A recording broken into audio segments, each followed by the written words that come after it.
Welcome, everybody. This is episode 1 of Marketeers Clubhouse. I'm Jamie Kalon, your host. I do have a co-host, but he's very unreliable. That's Pierre Martin. He is God knows where doing God knows what, but he's definitely not on episode 1, so his loss. Today, I'm going to be chatting with one of my very, very good friends, Brad Ralph. A little backstory. Just so everyone understands exactly who Brad is. Brad is the guy that I ride mountain bikes with and do just about everything dumb in my life with consistently. We've traveled a bunch. We grew up together in the same little crew of snowboard kids in Calgary, Alberta, Canada, and fell back in absolute friendship, love with each other probably about 10 years ago. That's about right. Hey, Brad? I think it was about 2013 we started hanging out. Well, yeah. Yeah, and it just everything screamed back. Being the guy who has literally one friend that he talks to from high school. Shout out to Jay Carter. I literally don't have a ton of friends that I carried forward. Well, I do, but nothing from that era. And Brad, so you and good old Uncle Jaber are my two oldest and dearest friends. So thanks for doing it. Today I want to chat with Brad. Brad's got a crazy background in life. And interestingly enough, we both are in the marketing world. We never talk business in depth when we're out riding bikes. And Brad, I've spent more time with you than any other human on the planet riding, like doing stuff. And the fact that I know so little about your world and where you've come from, that I thought you were the perfect first person to chat with. So both of us being in Calgary, Alberta, today we're going to hit that and I'm going to get to know you a little better, which is exciting for me. So Brad, welcome. I'd love to know, give me a little background on where you came from. You started, as many did, in the creative world. So you want to backfill a little bit of sort of what you did.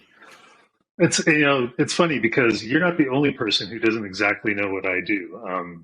My own friends, my partner, that it's sort of a very notoriously vague thing that I do because I do so many things and yet very few people understand them. But yeah, I mean, I did come from a creative background.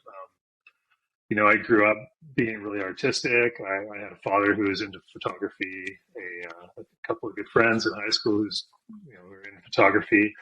I grew up snowboarding, working at the snowboard shop, and Ken Ockenbach, one of the first snowboarders, the first snowboard shop probably in the world, was shooting photos for all the magazines and, just hanging out with those people, a lot of creatives. And, I got into that world. But it's funny because I went to university in Utah and I studied biochemistry. My background was biochemistry and I kind of minored in photography and art. And I kind of got into this creative world as a side project, helping some friends out.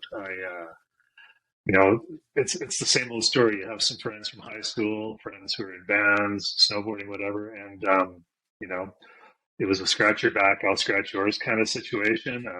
The founder of iStock Photo, Bruce Livingston, was someone that I kind of knew through high school friends. He was a web designer at Idea Machine, which, was one of the first web agencies. He was like a one-man department back then. And he had done some work for what was then at the time called Image Club, which was eventually acquired by Adobe and all this, and then flipped over into iWire, which is again acquired by Getty. But yeah, he had a bit of a background in design and creative, and 1 year towards the end of my university career, I guess Bruce just kind of romanced me into helping him on this project that ended up becoming a web design agency. And the trade-off was I was going to teach you how to do studio photography, and he was going to teach me how to do web design and coding. And, I did this for a summer while I was, working odd jobs and doing some side photography work and, going back and forth to school in Utah. And then, one year, 1998, I kind of just pulled the plug and I said, this is kind of what I want to do. I want to be a creative. So, just being the self-learner that I kind of am, I went and bought a brand new Mac G4. I kind of quit my day job, made an agreement with Bruce that he was going to teach me HTML and web coding, and I was going to do all the photography for some of his client work. And that's how we started Evolves Media Webcore Labs. And, I started just honing my skills. I taught myself Flash. I taught myself Adobe Illustrator, Quark Express, InDesign. And I got into this creative space in this tiny little agency in Calgary. And from there, we started to grow. That's an interesting. I knew none of that. I knew none of what your schooling was. I thought you went to Utah to find a wife. That's what I thought. Yeah. And that's pretty much what. I went to Utah to find more snow because, as you know, I was a sponsored snowboarder with the snowboard shop and board. But I wanted to get out of Calgary. I wanted to be really close to the mountains, and I was studying biochemistry. But I just started to really fall in love with photography, and I found myself taking more and more photo classes and getting into that creative space while I was down there. So for those at home, we come out of a really weird group of people in Calgary that have become reasonably exceptional and done some really neat things. And Brad, you just stopped short of an amazing achievement that you and your partners at that agency did. So this is a really perfect time for me to pause and go, we come out of an odd group, a really odd group. I luckily stumbled through the design world and invented some technology for Santa Cruz. A couple of our very good friends, the Cormack brothers, founded and launched Herschel, the lifestyle backpack company, which is wildly successful. One of our really good friends that used to roll around in the day, Roy Noctegal, was a super high-end designer and is one of the foundational reasons why Arc'teryx is what it is, and on and on and on of just really strange, exceptional stories out of Calgary and out of a really small group of humans. And I could go on endlessly of just the snowboard people group, and then just the bicycle.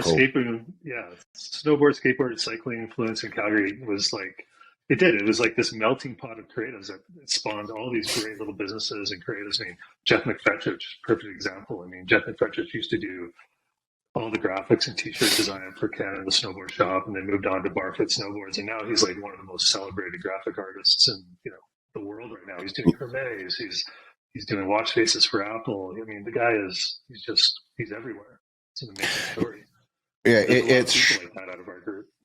Yeah, it's shocking. Calgary is a unique hotbed of super diverse skill that came out of that sort of Gen X-esque group that when we were all running wild in the streets, somehow most of us focused our wildness back into something that made us really successful, which leads me to the next sort of logical part of your story. And I definitely didn't know all of this. And you and I were chatting the other day when you were literally out at my ranch helping me set some stuff up for my skid steer. And of course you were like, I'm worried we don't have anything to talk about. And I asked you 2 questions and you talked for like 30 minutes and it was really engaging. So I'm going to ask those same 2 questions, but the next part of your story gets really interesting because there's a global level success that comes out of the very next part. So for everyone at home, Brad and the company that he had joined and was a partner within end up founding and owning one of the best stock photography and photography-based websites and graphics-based websites on the planet. So good, in fact, and the story gets very interesting that Getty Images ends up purchasing them, which is where Brad is right now. What's your current title at Getty, Brad? My current title is Senior Director of Content Development at Getty Images, which means a whole lot of things. It means that's why no one understands what the fuck you do, by the way, because that title makes no sense. But iStock photo. So iStock is something that I currently am a subscriber to iStock. I don't get a discount, even though I know the founder of it. I'm happy to pay for it because it's such a good service. But just got to ask, maybe. I've asked for enough help and discounts and things. I'd rather ask you to come and help finish something out at the ranch than for a discount on iStock. I'll happily pay for that service. It's a great one. So you guys start iStock. Can you explain, there were a few stock websites out there. Can you explain the marketing and the turning point against why your product was successful versus what else was there, and the linking points from like this marketing level influencer got to us and then we leapfrogged? This ends up being a very interesting marketing and business story. So yeah, how'd that work? Yeah, so I mean, I did stop short, and sort of on purpose, because I was leading into that conversation, which is, Calgary, this hotbed of like creatives and stuff, was also surprisingly a hotbed of stock photography agencies or stock media agencies. There's been a bunch that have come out of here. Like I said, Image Club, where Bruce started. Image Club started there. We turned into iWire, again acquired by Getty Images. There are a couple others, Veer, another one that was Brad Zumwalt in the iWire group. So, I mean, there's been sort of a history of these stock media companies in Calgary, and we were just one of those things. But what we did different is, there's a little bit more to it than that.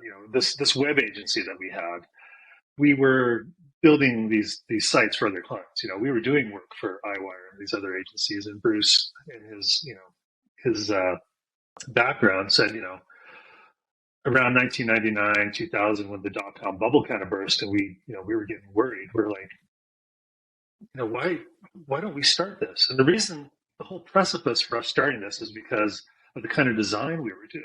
It was that era of grunge design. I don't know if you remember the 2000s. It was like lots of layers and grunge and textures, and it wasn't just like this hero image where you threw text on it and the things that we see now. It was like lots of combinations of imagery and textures and grunge, and you needed a lot of content to do that kind of design work. And if you were shopping at somewhere like Getty Images or Masterfile or Corbis, it would cost you a fortune to do that. Or you had to go out and do, like David Carson, the Ray Gun kind of people do, where they do this grunge stuff where they would just tear outs of sheets. And it's almost like rappers doing samples, you were sampling. And to do that with those high priced photo agencies at the time, it was cost prohibitive. And not only that, stock at the time had sort of a bad, image. It was really sterile for the most part. Just, people on white, really cheesy poses. It was exactly what you expected a stock photograph to look like. And we didn't like that. And being like sort of edgy designers, we had lots of edgy artistic clients and startups. And, we didn't like the stock photography that we could get online. So we started shooting our own stuff. Hence how I got involved with Bruce. And, when the dot-com bubble looked like it was going to start failing and things weren't good, we're like, let's start an agency. Let's do it. But let's do it different. Let's just take the stuff that we shoot, the stuff that we'd like to get, the stuff that designers are asking for. Let's create that. And we, it was us, a couple of the designers that worked at Evolves Media, the media company that we had, and a couple of friends who, we had some photographer friends who we collaborated with, and a couple of illustrators, local illustrators that worked in Calgary, like Ty Semenka, people like that. And we just said, this is what we're going to do. We're going to put this stuff online. And how we did it differently was we weren't charging for it. We realized that like selling photography online is going to be really hard. So we basically came up with this free model. Like, let's put it all online. Let's make a really cool website that we would design. We built the whole thing. I mean, we did it all in like Cold Fusion, like old school, MySQL, open source stuff, Cold Fusion. And, let's just give it away. And somehow it caught the attention of a few really key people, key web influencers at the time. The web world was kind of just coming up. It was really cutting edge. It was really edgy. But there was, not a lot of standards. Everyone had a Flash intro. Remember those days. So we caught the eye somehow. We managed to catch the eye of a few really influential web people. The first one was Jeffrey Zeldman, who was a big part of the W3 Standards Committee. Another one was a Danish design group called K10K, and they had like one of the coolest sites. If you're a designer, you look to K10K every day to see what kind of stuff they were blogging about, talking about, or Totally. their own work. Yeah. And, we caught on with them, and they started saying, we love this stuff. We love what you guys are doing. We love that it's free. And from there, we did a few interviews. We got some backlinks from some of these design sites. And iStock really took off to the point where other designers were coming to us and saying, hey, I like to take photos. Can I upload some stuff too and just distribute it? And so at that point, what that content was all yours. It was all. The content was totally ours. Wow. Was a group of friends, a couple of photographers that we shot it for, and it was just stuff we wanted to shoot. There was no rhyme or reason to it. Lots of textures, lots of backgrounds. But the thing is, it was sort of a perfect storm of things that happened at the time when we started this. One, digital cameras were starting to become reasonably priced. Canon came out with the D30, which was arguably the first DSLR that was really good quality. It wasn't prohibitively expensive and used all the Canon EF lenses. So we bought one of those, and it was great. You didn't have to do scans. The early days when I was shooting film, you go shoot stuff, and then you got to get it on an Imicon scanner, go get a drum scan. It was hard. It was hard to get that stuff digitized. Now, it's direct into the computer. And then, illustration started taking off. And like I said, this whole grunge style took off. So it was great. All these designers just wanted to give us photos. And we set up basically what was an exchange. If you uploaded a photo, you could download something. So, everyone talks about some of these free agencies. But we were there first. We did that first. And it was running. It was running great. It was really cool. But this small web shop and hosting company, we, all this traffic and download and storage grew to a point where 1 month Bruce gets our hosting bill or bandwidth bill. It was like a $10,000 bill. It was a big pill to swallow. It's like shit.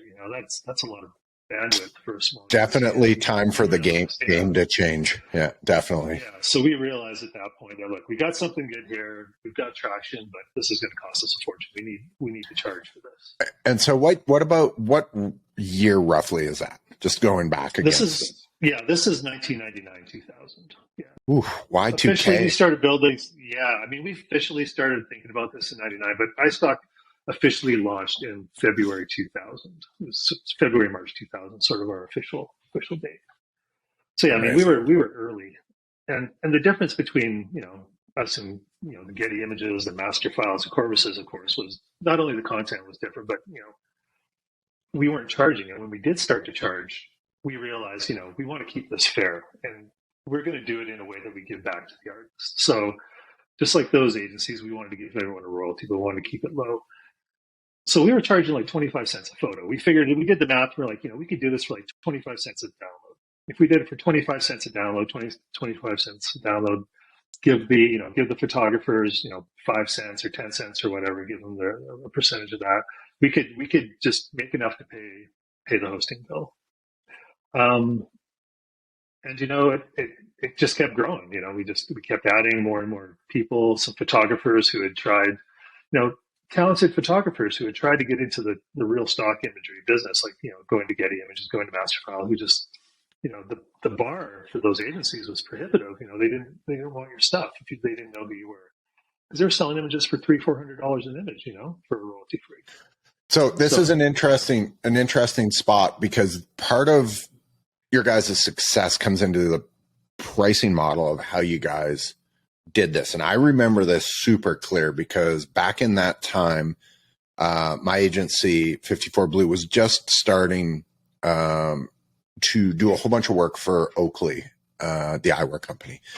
And we were doing sort of secondary and third campaigny stuff, but we needed textures all the time. There was exactly like you said, it was really grungy sort of stuff.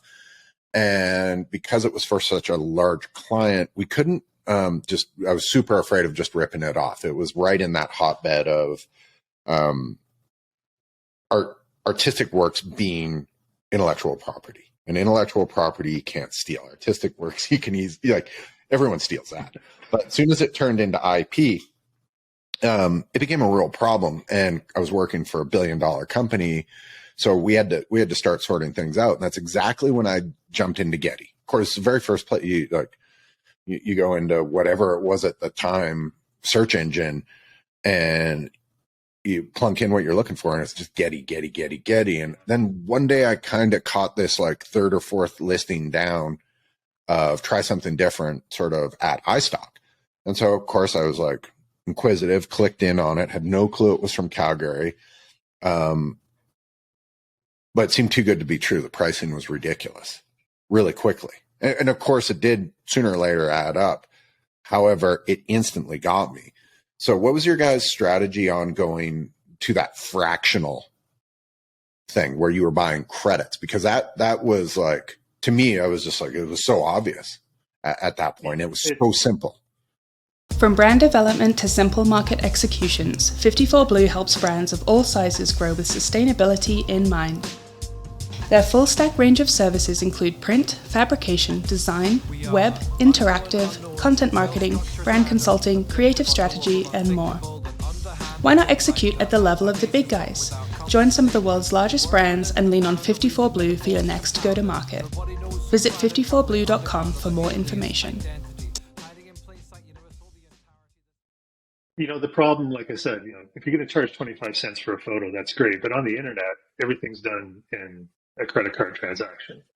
Yeah. And running a credit card transaction for 25 cents doesn't work, right? The Visa fees are $2-3 or whatever on that transaction. You're not going to do that. Any sane person is not going to spend a $3 transaction fee for a 25-cent download. So what came out of this naturally was credits. We would sell you a credit package with 10 credits for, $2.50 or 100 credits for $25 or something like that. And, you would keep as a user, you would have an account balance of credits. And so we came out with this credit system. And what that essentially was the beginning of Microstock. So we invented Microstock. That was microtransactions. No one was doing this before. There was no credit system on almost anything. No one was using this credit system. And that's what kind of changed things, in the online buying, because a whole bunch of companies after iStock did this started adopting credit packages. I would assume this stretched through all sorts of stuff. Like for the kids back there who don't understand what it was like 23 years ago, it was like just now, except we didn't have phones that did everything. And, like the world wasn't quite as simple. Looking back at it, it wasn't that different, but some of the stuff that we take really for granted now, the ease of getting stuff via streaming with a single fee, but being able to access all this different levels and tiers of content, the ability to quickly go to something like iStock and be able to build amazing works of marketing or creative or whatever you're building, and to be able to do it at fractional levels. So you're not paying $300 or $400 per photo. And that's literally what it was back in the day. Like to get a crappy photo of a forest was $30 to $200 depending on who took it. And when you're mixing that in with other creative, it doesn't matter. It's just a random forest at that point. But it was so prohibitive that being creative meant that you were, it was like this giant paywall of having to send out your own photographers so that you had perfect rights and stuff for all this. And most people don't understand exactly how prohibitive that was. Like now you just go shoot it on your iPhone and you probably got a good enough thing to build almost a magazine quality ad. Like if it's just a texture. Back then that wasn't a thing. So and the thing that people don't realize, or at least a lot of people now don't realize, is that, it wasn't just the cost that was prohibitive. It was actually going through the process of acquiring those photos was prohibitive. Because, what we take for granted now in the modern media agency days is like everything is royalty free. Royalty free photography is everywhere. That's the primary business model. And a lot of people don't understand the difference between royalty free and rights managed, which, arguably when we started, rights managed was the majority of the business, including for Getty Images. So if you want to license a rights managed image, you needed to contact Getty Images, fill out, either talk to a salesperson or, an assisted sale, or fill out this big questionnaire of, what are you going to do with the photo? How many copies are you going to print with it? Are you going to use it for visual media? Is it online? Is it, you had to answer basically every way in conceptual potential manner you were going to use that image, and they charged you for that. And every time you added another, other more print runs, or if you wanted to use it on TV, or it added up. $300-$400 is one thing. If you bind a rights management, it could get into the thousands for a 1-year license. For the people that don't understand exactly the difference between those two categories, can you explain that a little bit? Because that's a point of confusion for just about everybody. Yeah. So go back over the two different types. Fair point. So royalty-free and rights manager are basically the two different types of licensing. Now, rights manager is just what I described, where you have to basically license an image or a video or whatever you're using according to how it's going to be used, and they charge according to that. And it's usually licensed by time, by how you're going to use it, if it's TV, print, etc. How many print copies. Now, royalty-free is great. Royalty-free is why the world has moved this way, and it's because you license that image once, you can do basically whatever you want with it within reason. I mean, if you license an image royalty-free from Getty Images or iStock, you can basically use that for anything except products for resale or defamatory, or certain sensitive things. Like you can't take a stock photo of a person and use it in an ad that says I'm promoting a medication or something like that without putting some kind of disclaimer on it. Now, even in royalty-free, you could buy extended licenses packages for that. So if if you buy an illustration that you want to print on a Christmas card, okay, up to a certain number of print runs, there are basic license covers that. If you're going to do something like, if you're going to print 1 million of these cards globally, you might have to buy an extended license, which might cost you an extra $30-$40.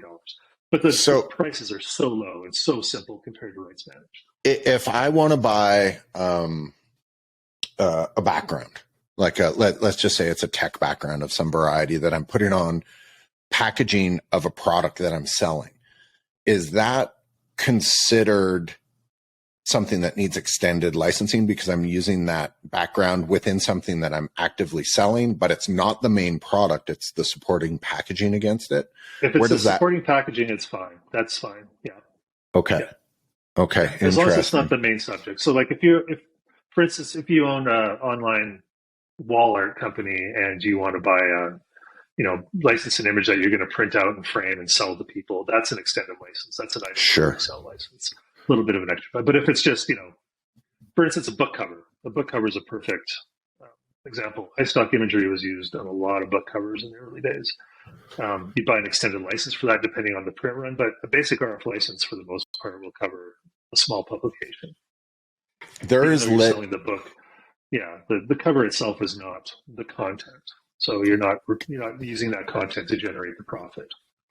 Interesting. And for anybody listening, start paying attention. There's not a single TV show that I can think of that I haven't seen the credits on, and Getty isn't listed as a content supplier. It literally is ubiquitous. Is that the right word? Yeah, it's not bad.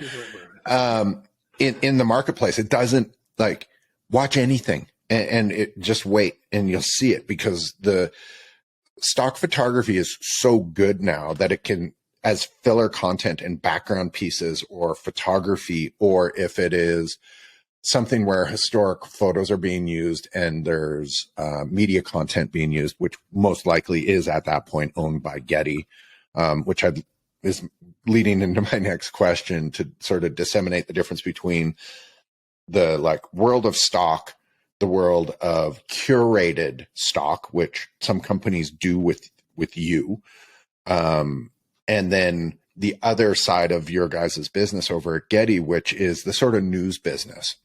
And no one quite understands, every single Olympic photo you see, 99% comes out of your guys' service. You are sending absolutely, yeah, the people to shoot all that. You guys own the rights to that, and then it goes out to every newspaper. So the credit buy is generally Getty Images. Can you explain sort of the different pillars that you guys have within the current structure you guys have? iStock was groundbreaking, allowed you guys to do things fractionally, opened the gate for lower tiered companies to produce better work. which this is a marketing podcast. If you don't understand the value of that into the marketing world, you're fucking crazy, because it was game changing. It allowed us to do everything. But you guys, sooner or later, it's a great part of your story. You guys got purchased, and now you're in your role where you are. So actually, let's get off this tangent. Let's go back a tiny bit. You guys sold to Getty. And February 2006, Jonathan Klein, the co-founder, and Mark Getty, the Getty family, obviously, we were doing enough, we got enough traction to get their attention. And when they saw the quality, the content that we were getting, and the prices that we were offering, and just the amount of traffic, and just, I think it was a target that was too big to ignore. I think they in that big picture, they saw that the internet world was changing, the media world was changing, and Getty is, let's be honest, Getty is a company that was founded on acquisitions. The Getty Images started when they bought Tony Stone and Photodisc back in I think it was in the late '90s. They've basically grown through acquisition. They've iStock, Corbis, a couple other agencies, and now Unsplash most recently, which we'll get into. But yeah, I mean, it's developed into a structure. We'll get into what your question was. That what we basically have is a full service company. If you need an image at any price point, any licensing model, not even image, I mean images, video, audio, right, at any price point for any level of production or marketing or media, we have the product to satisfy. We have Getty Images, which still serves the high-end agency level. If sure, you are the high-end marketing agency, your WDDG, all those big agencies, they're working one-on-one with our sales team, looking at our trends and the best of the best photography. If you're, small business, mid-tier market, sort of into that long tail, iStock is your game. We have subscription packages, which, we basically invented subscriptions, a price point, with our exclusive and non-exclusive collections to cover anything, like any subject, any quality level, any file type. We have that coverage. And then now with Unsplash, that free service, that's grown into what we're now calling a nano stock market. So a very low cost subscription, an all you can eat type subscription for like a small fee every month. You have unlimited downloads and access to their free. We have that coverage. And we have very distinct, it'd be hard to explain how the levels across, because, there's obviously big agencies who will purchase stuff from iStock, a la carte occasionally, but when we service our agencies and our customers, we kind of have a funnel that we try to guide people through. So, where iStock markets is a different sort of funnel of categories and where we are advertise and try to bring customers in. That's the social media, the Facebooks, small marketing business websites, a lot of organic site traffic from Google, whereas Getty is very highly assisted, lots of sales staff. Our new sports editorial covers the fact that you see Getty Images on every photo on CNN in the newspaper, any Olympic stuff they're watching on the news, the end credits of movies. That's that level. It's that tiering is what allows us to be the 900-pound gorilla that we really are, honestly. Does your brand need some help in the trade marketing department? Manage your sales tools with Regulator's easy-to-use features.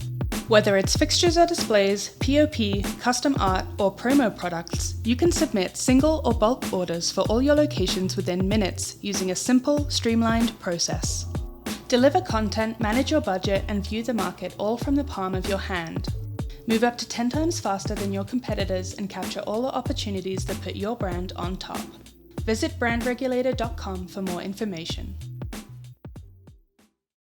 So you guys, you literally have what I would call visual arts, and I don't know what else to call it. Through that, you've got it from A to Z. So from like a very benign picture of a tree for stock, yep, all the way through to war photography that is like a really dangerous thing to do, and everything in between.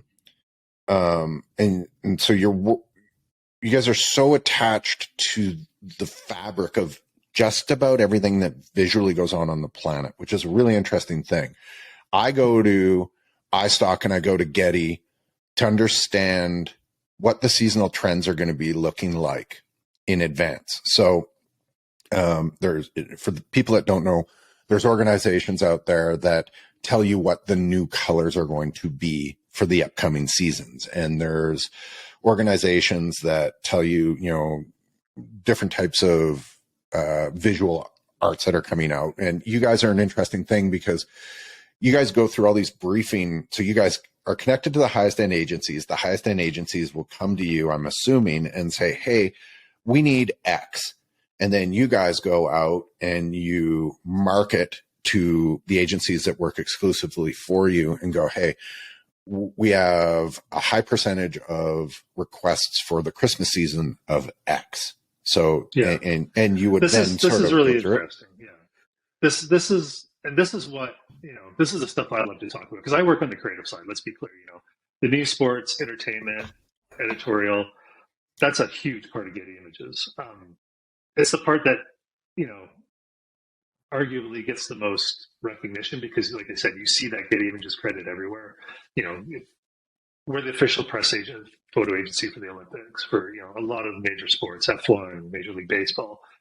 You know, we have those relationships on that side. But where I work in the creative side, it's very much data driven. And the way we do it is very different from all the other agencies. And you know, there's a lot of agencies, you know, the other names in the business industry. I don't know if I want to name them, but I mean, they try to do what we do, but they don't do what we do. And that is really where our differentiation is. Our overlying message and all our marketing is to move the world. Like, that is it. That's our thing. We want to move the world. We do it with images. We do it with video.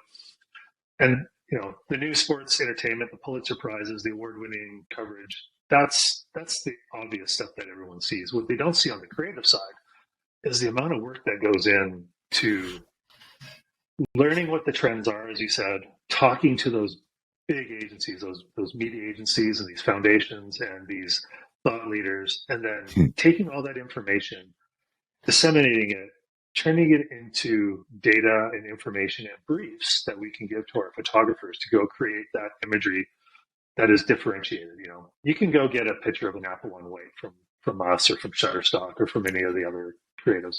Where it's different is when you start getting into these nuances of what, you know, the world and what the advertising and the media world is forward looking, you know, what they're looking forward to as far as what their messaging is. So, you know, we have a creative insights team, and we are the only company that has what we call a creative insights team. And that's a big team. And it's led by someone with a doctorate, Rebecca Swift, an amazing woman. She's got a doctorate in this data and research and this visual research. Shout out Rebecca. Yeah, I think our creative team is around 60 something people, and the creative insights team, I think, is 12, 14 people now. You know, if you count all the art directors and stuff. But they go out, they literally do, you know, meetings with these agencies, and they say, look, what are your clients talking about? What are the key messages that their clients want to show in their advertising or in their messaging, and what are they looking at? What do those visuals look like? You know, the obvious stuff right now is diversity, togetherness, green energy. You know, we have this thing, and we'll get into this when I talk about. But what we do is we take all this information and we package it up. We look through the data and we come up with this thing, which we basically have branded as visual GPS. And if you go to Getty Images and search visual GPS, you'll get a really good understanding of what this does. But basically, we do this annually, and we take all this data and we come up with this visual GPS report that we share with our clients and our customers, and we also use it to create the briefs. And that's my job, is to take all this information, what we learn, what the trends are, what the colors are, create these briefs, and go out and talk to our photographers and say, hey, this is what the future holds. This is what imagery needs to look like. These are the kind of models. These are the colors. These are the locations. This is the tone, the lighting. This is what you need to do for the next 12 to 16 months. And that's what differs between us and people like Shutterstock will go produce these really pretty, you know, annual reports or the year-end trends. And basically what they're telling you is what people typed into their search bar. That's really the simplest what it is. So what they're giving you is information of what people are already looking for. What we're doing is going a step ahead. We're looking for what the future is going to hold. We want our photographers to be thinking, planning for the future. You're not going to. It's the same thing. You don't tell a photographer to go shoot Christmas, because Christmas is a big thing every year. Every October, the search. You watch the data. The searches peak in October, September. Even August for the bigger companies. They're looking for that stuff in August. You don't go at the end of the year and say, "Oh yeah, Christmas and." The latest Pantone colors, what the trend is. We all know that. We all know what that is. Yeah. It's the subtle stuff that we capture, that we talk about, and we package them into this visual GPS, and we talk about them as forces. What are the forces that are driving media? So there's this year's 4 forces were wellness, sustainability, technology, and realness. And realness is something we used to call authenticity. But I think that's something we've all seen. Every person who's in marketing knows about the whole authenticity train. People on Instagram. It's ironic because we all know how much filtering and fakeness is on Instagram and social media. But people are always want to talk about this realness. They want things to be real and relatable and have that vibe that they can. It's an intangible thing, that realness, and a perfectly filtered, unfiltered image. Yeah, exactly. That's kind of boiled it down to the essence. Exactly. Yeah. You want your images to feel relatable, to feel like something that you can, that's something that would be in your world. The old days of marketing, the heydays of the 80s, it was all about luxury and aspiration. And that really died out, in the last decade. It's really been about authenticity and connectivity. The trends move. There's no doubt about it. Before we get off Getty's width, on some bike ride when I was completely over my head at the top of a mountain, you brought up esports. Yeah. And I don't know if that's a current thing, but to me, it triggered an interesting thought, like with Meta, with all these different things that are coming towards us, which it definitely is.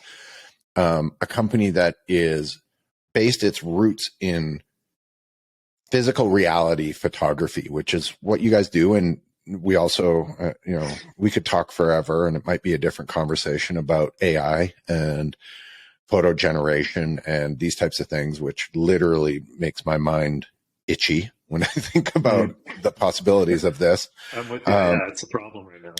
But are you guys actively explain the esports stuff? Are you actively working in that world? How does that even work? Like what? Esports is interesting. I don't know how much I can say about this, but I will say a few years ago, some of our editorial photographers, so we cover esports, obviously, if you've ever seen these tournaments, yeah, to get these guys, so they're huge. It is a sport now, and there's prize money, and there's competitions, and there's cheating, and there's scandals, but it's a thing. And one of the things that came out of this from a couple of our photographers on the editorial and sports coverage side was they're watching, and from what I recall, this came in one of our annual SLT meetings where we get all the thought leaders of the company together and we do these conferences. A couple of our editorial photographers who cover Formula One and car racing came to us with this proposition where they were looking at these esports and looking at the in-camera photography, because if you know how good these esport games are now, the graphics are so amazing. And there's cameras. There's actually cameras in the games where you can record and do playbacks and grab stills. And one of the things we did was we got involved with a couple of the gaming companies to look at their in-camera technology and how they were capturing it, and actually consulting with them, because no one knows how the corner at Spa, corner at Spa looks at 6 a.m. on a cloudy morning, and where the sun comes through, and where the perfect spot to take that photo is as the car hits the chicane. Our photographers know this, and a lot of these graphics companies realize this, and we're like, hey, help us develop. Where are these cameras? What would the light look like as we're capturing this? So yeah, we've been involved with a couple of companies. I don't know exactly if I can say which ones they are, which games, because there's more than one. Yeah, we've been instrumental in helping develop some of the in-game cameras. Which to me it's interesting because it doesn't make sense, but it makes perfect sense. And as the world evolves, it will only make more sense. Visual representation of reality, but in a hyper realistic way, is kind of what we all want, no matter what you want. Like, everyone loves the amazing photo. So, and without a doubt, I believe that it is a fundamental skill and to be able to have an eye. Like, you know as well as I do, doesn't matter how technically good you are at photography. There is a kid somewhere who just sees things perfectly, and he could be shooting it on an iPhone or a Holga or a Canon or anything, and it doesn't matter. It's so much different than what just a really good technical photographer might be able to produce, because it might be millimeters of height difference and a slight angle on the camera, and everything looks better.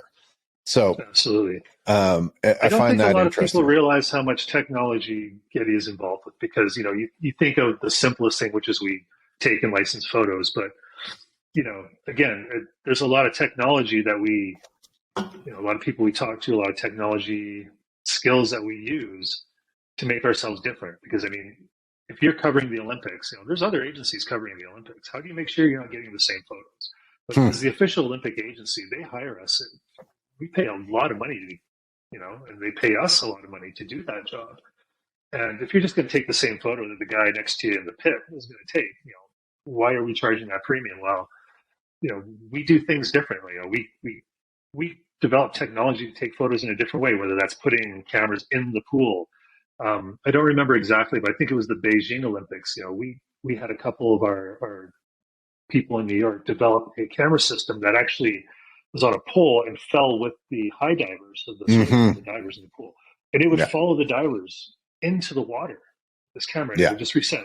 It allowed us to get these unbelievable slow motion blur shots of these divers as they fell doing their dives. It was like so unique, and we do stuff like that all the time, whether it's drone technology, remote camera technology, even just the expectations of your customers, not only to get great photos, but how quickly those photos get from camera out into their feeds. Our time, our World Cup time right now, we're covering the World Cup. It's 30 seconds from camera to feed.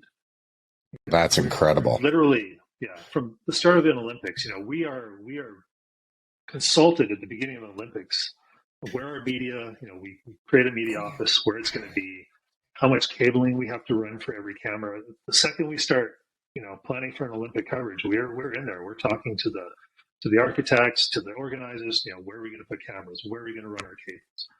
I don't remember. Again, the Beijing Olympics was a standout one, because I know we had so many remote cameras to cover the opening ceremonies in that bird's nest stadium. It was a hard thing, but it was kilometers of fiber optic cable to these remote cameras to get the images into the camera, to the editing station, and out to the feed within 30 seconds. So you said an incredible stat that you just blew sort of past. Someone takes a photo across the world, Beijing, from where we are, let's say. It's 30 seconds from it being clicked to being on someone else's desk on a feed. Now, is there someone in between that at Getty very quickly approving the photography to go into the feed? What's the actual structure there? Yeah, there's an editing desk. So we, somewhere like the Olympics, we would actually have a media station with a dozen or whatever that number is of editors, and those images literally come in through a proprietary system that we can, whether it's wireless or over that fiber optic line. In some places where you can't, you actually have people physically pulling a card out of a camera and running. It's not like that so much anymore with wireless technology, but there's some places where you just will literally pull a camera and you'll have runners, people we call runners, go run a card to the editing desk. And it literally is into that media room. We have a group of editors who are pulling those files. They're doing the crop, the color correction, making sure that the captions and stuff are applied to them, because it's not just the photo. You have to actually say, if you're covering the Oscars, you need to know who's standing on the red carpet, which dress they're wearing, who they're standing with, what movie they were in, what the date was, and all that metadata has to be added and then sent out into the feed. So it's incredible. It's a tough job. It is incredible. It's a tough job too. Yeah, the speed of business is insane. You brought up running. You guys send people into dangerous places all the time. Getty does. We do. You hire photographers, movie style photographers, like the movies we see where it's like wearing a press thing on the front and they're out there in bullets whipping around. There's a fairly good entanglement going on in Europe right now where Russia's involved. And this, I think, might be a hard subject, and you can just say, I can't answer it, but you guys are sending photographers over to photograph what's happening there. You guys on another side of your business are getting, I would assume, an inordinate amount of content. I have an agency, part of my one of my other companies. I have a whole bunch of engineers over in Europe, and so there's an amazing amount of talent in Europe. Getty, I would assume, would have Eastern Bloc content providers through iStock. Plus, you're sending all this over there, so like there's this insane. Like you have trusted suppliers of stock that you guys may or may not be able to work with. I don't know what Getty's. It seems like, everybody got really worried about showing Russia at some point, and it's sort of loosened up. No one's protesting the Russian store on the corner anymore. That's kind of, these things have loosened up. But how is that? Like your guys' world, and I get it might be really sensitive, so feel free to just say I don't want to answer that. But like, you guys must have had meeting over meeting on all sides of the business of like, how do we do this?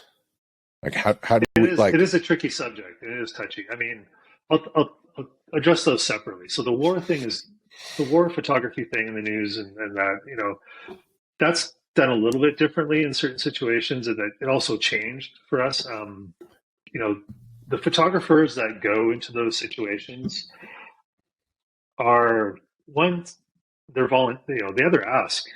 Sometimes it's their idea. They'll see something brewing, or they'll see an opportunity to tell a story, and they'll ask. Sending someone into a war zone is not an easy thing. We have. We have to plan for it. We have fixers. We have safe locations. We have to know the right people, translators. It's a big deal, and it's dangerous. It's super dangerous. And we've had people lose their lives. One person that was there was a movie based on it, Chris Hondros.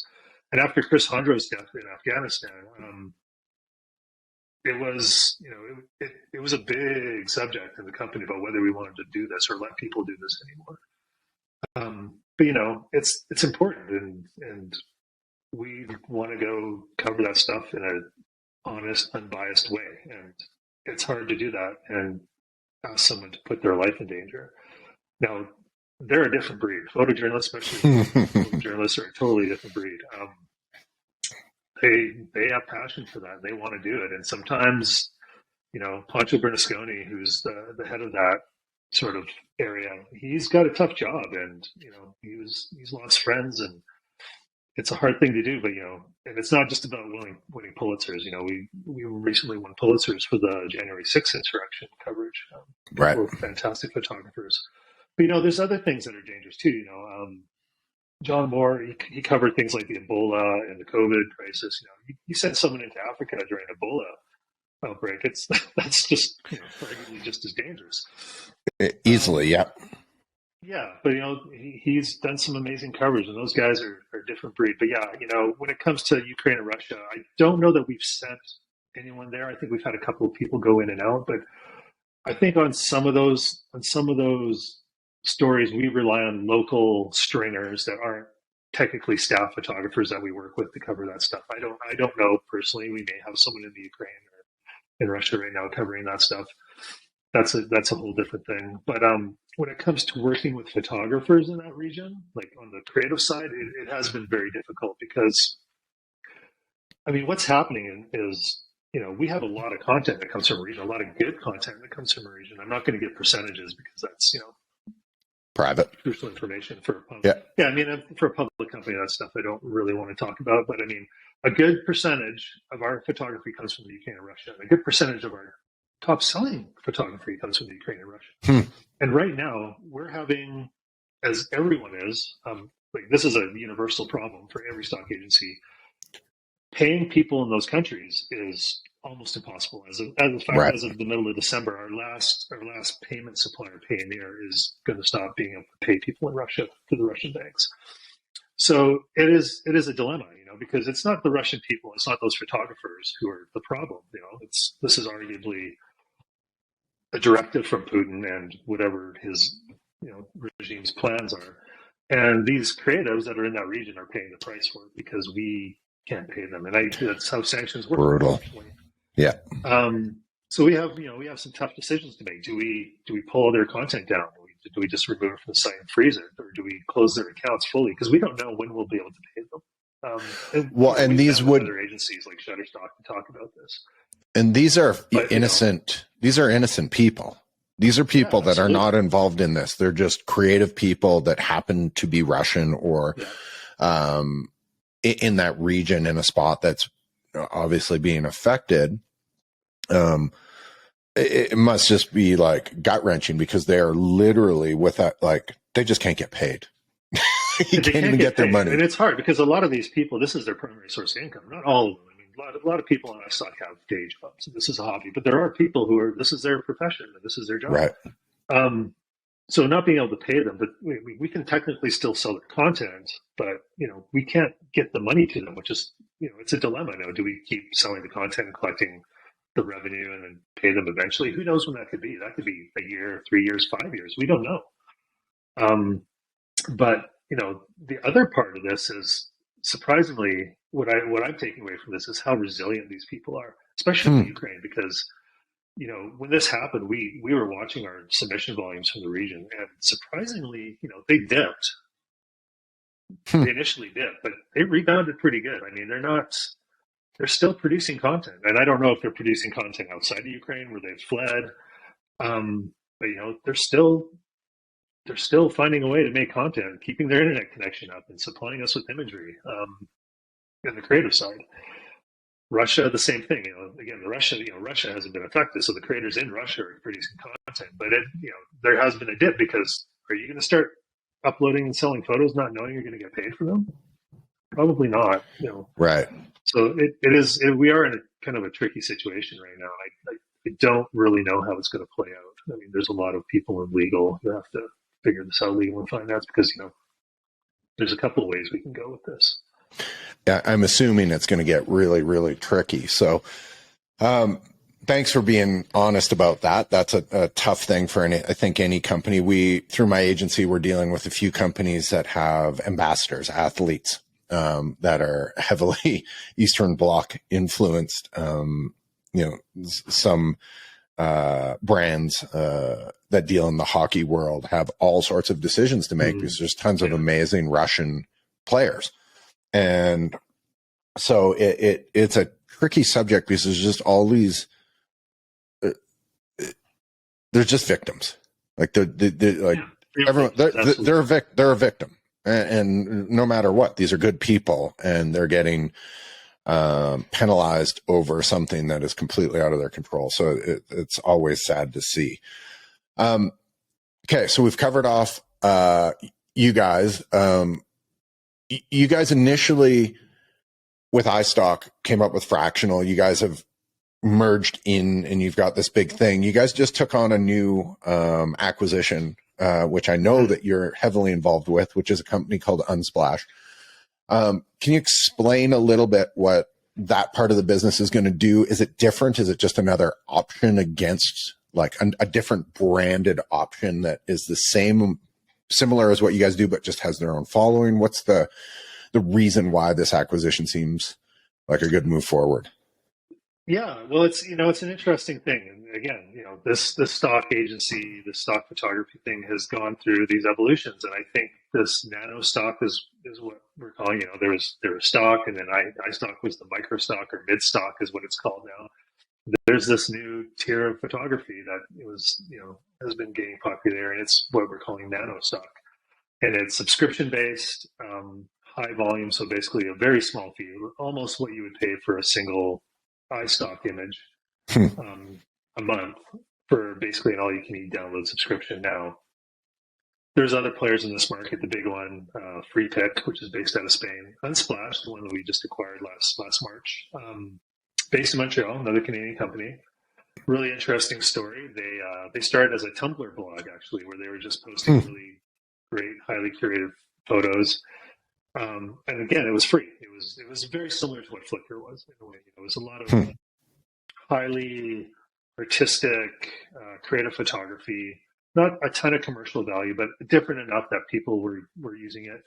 But the real kicker with Unsplash and where they've really differentiated themselves is with their traffic and their API integrations. Unsplash has thousands of API integrations.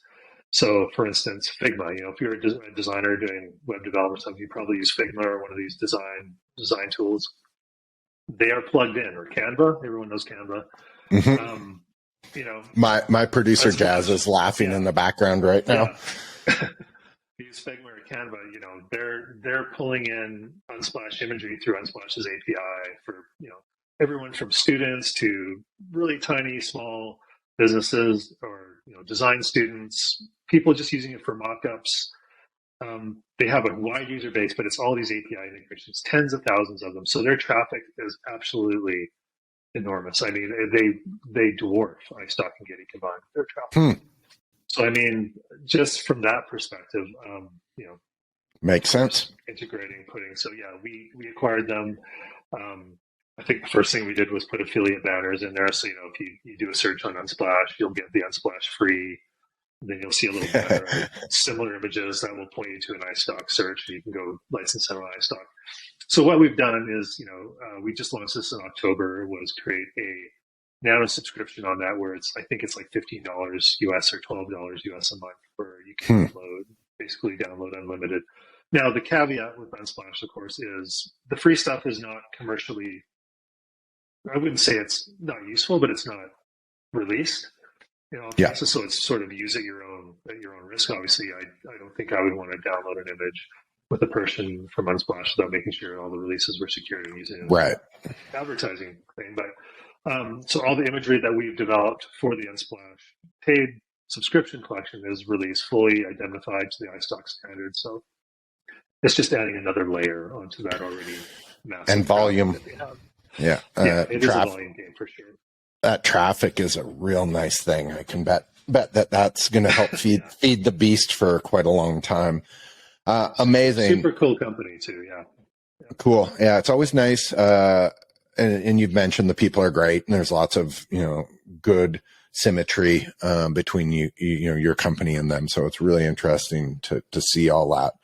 We're not here for the snooty wine critics or long-haul collectors. Hell, we're not even here for the high rollers. But we do think it's about time wine cellars turned into swoon-worthy works of art. Our experienced designers will bring your dream wine cellar to life, fitting any size space and aesthetic requirements in your home. Our craftsmen carefully hand-build your cellar to give you a wine storage space that really feels like you. Visit themoderncellar.com for more information. Your world is exceedingly creative and it's super fun. You're you're one of my favorite people. And I'm going to be doing this episode 1. So this is number 1 of this.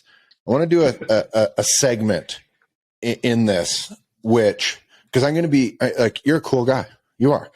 I like to think that I have a cool job. I've got tons of cool clients. I know lots of very influential people. It's really fun. But that's not who I am. So I'm doing a segment called I'll Show You Mine If You Show Me Yours.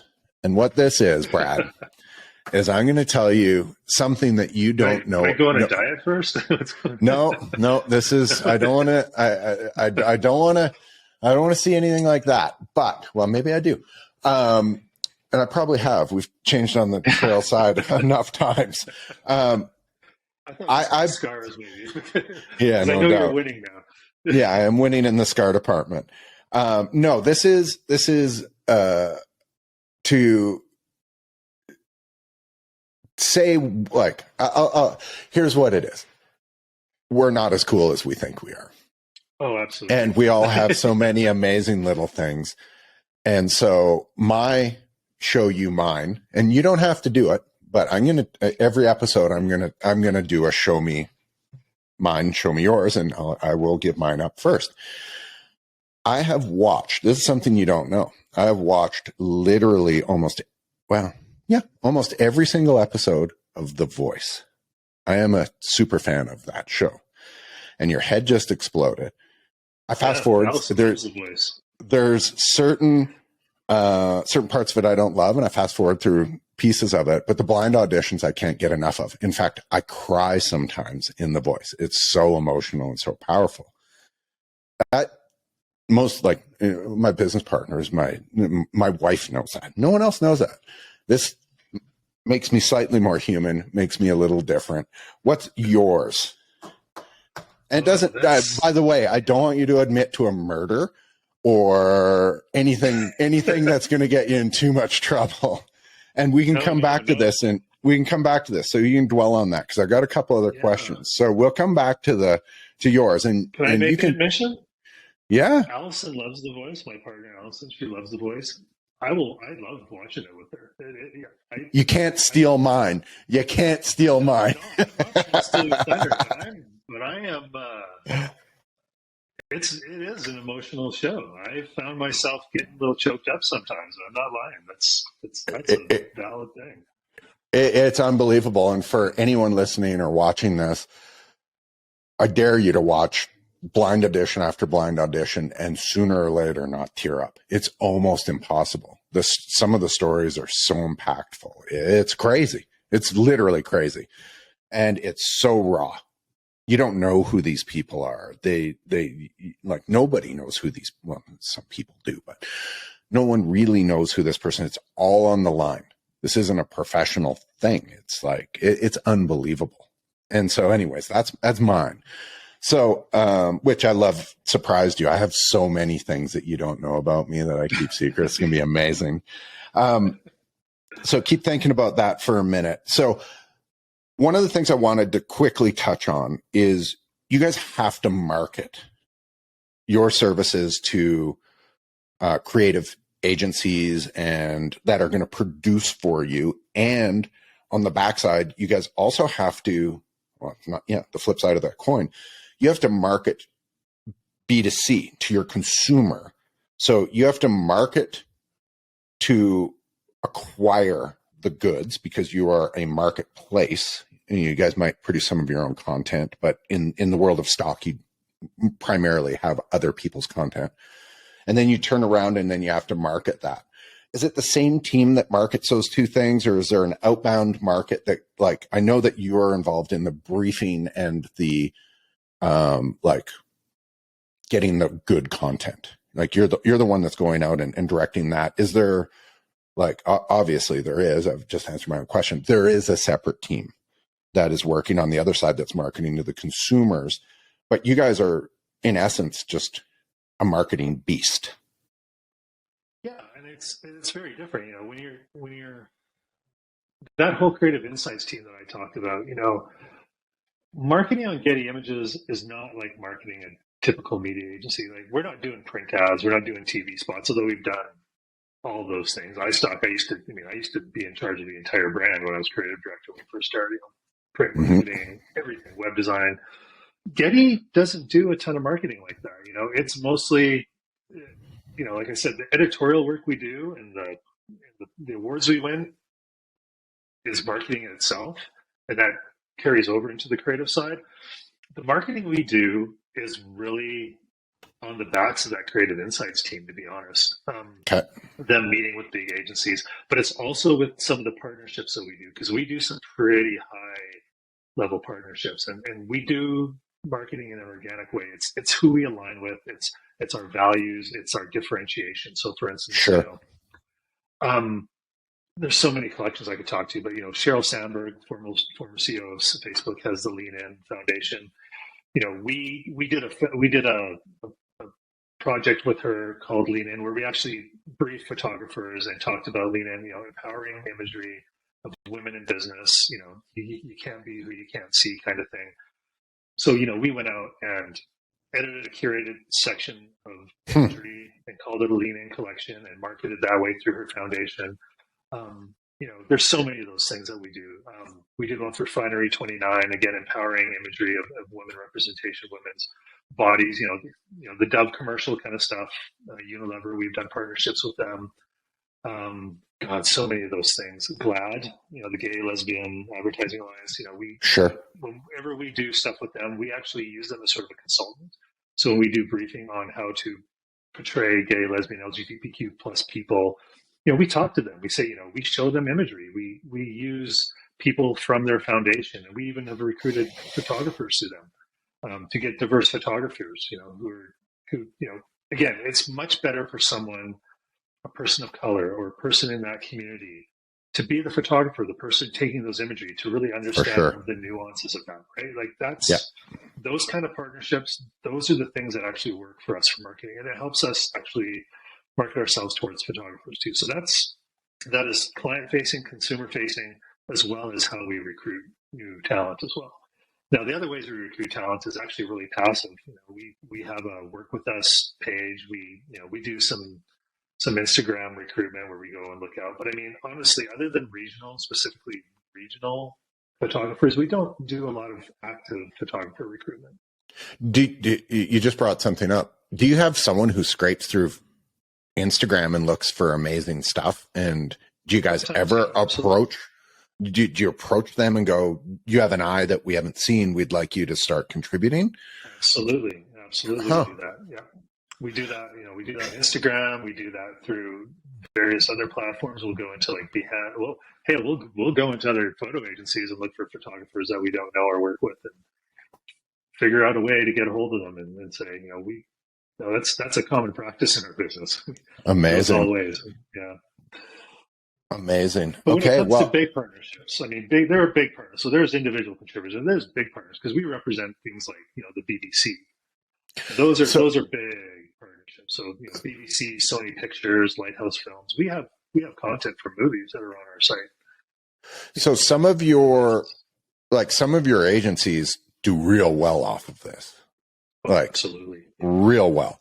So anyone out there that has the dreams of being a photographer and feels like there's no economic path to success, because it is difficult as an individual photographer to stand out. It is challenging. It is. Yeah. Stock is a way for you to do what you love and actually become quite successful at it. Like you had told me sort of anecdotally of, some of your large agencies having, like many photographers, that you are going to the main people, the art director within this company, giving them your briefing, and then they're tasking their photography staff to go out and create, and they're creating masses of content. And absolutely, at a fractional sale of, even if it's pennies per unit that's going out, if they hit a good thing on a global level, if they have 50 to 100 good things per season that are just constantly hitting that cash register, that is real money real quick. Like, it adds up. And I will say it's hard. I think, like you nailed it. As an individual photographer right now, the stock world is very hard to get ahead in. You have to be following all the briefs, be in a really great location, have a really unique eye. You need to stand out. You got to do some things different, but you have to also put in some time, because it takes time to build a collection, to get that traffic, to get a following in the search. It's all about search.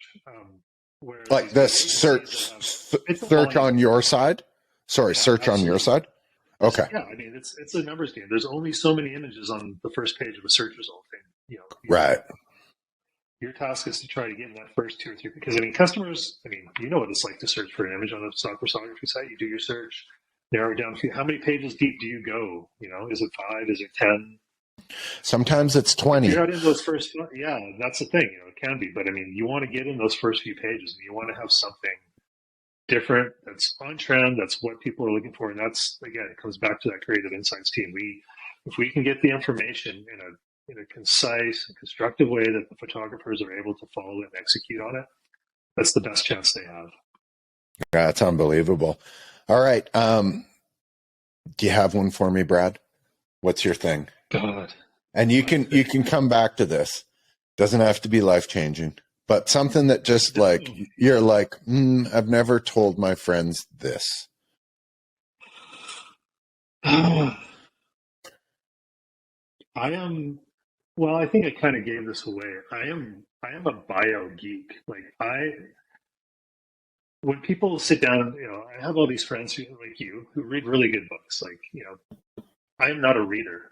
I don't read novels. I don't read, inside book or development books or, Sure. The 7 Habits of Effective People. I'm not that. I read textbooks. Okay. I love reading. Yeah, dude. There's a couple, especially when the pandemic started, because I have a history in biochemistry and always been really interested in this virology stuff. There's a couple of books that I've read pre-pandemic. There's one called Virus X, which is about how this kind of thing was predicted, how these pandemics were predicted. I love stuff like that. I will read a textbook on this, quantum physics before I'll read something on self-help. And I'm not a fiction person. I'm not really I read science books. I love it. Okay, anybody out there with a whole bunch? Yeah, anybody out there who with a whole bunch of high school textbooks, send them to me. I'll make sure Brad gets them, and he'll snuggle up in front of the fire. Juicy detail. It's not. Doesn't have to be. Detail. It's just real. I like real. It's the unfiltered Brad Ralph. It's bikes and cars and design. Dude, but I barely knew your job, so there we go. Brad, thank you. I appreciate it. This is far longer than I expected you to be able to give me for time, and you gave me some really amazing stuff. Thanks for giving me a bit of an insight into your career of what you've done, where you guys are at Getty, which is an amazing company, a creative company with tentacles out everywhere. That is also a tech company. That is also a media company. It's a really different thing. And you guys touch almost every single, most people don't even understand, have a clue. If Getty disappeared today, the world would seem completely empty, which is an interesting thought. It would be definitively different. We would lose so much quality in what we get back from the world. Like those beautiful images are really an important thing. So thanks for your time. I really appreciate it. Thank you. You'll come back on episode. I'll bring you back in the next year when we're better at this. Thanks for being our guinea pig on episode 1 of Marketeers Clubhouse. Everybody else, thank you very much. Enjoy the content, and we'll be seeing you soon. Thanks, Brad. Thank you.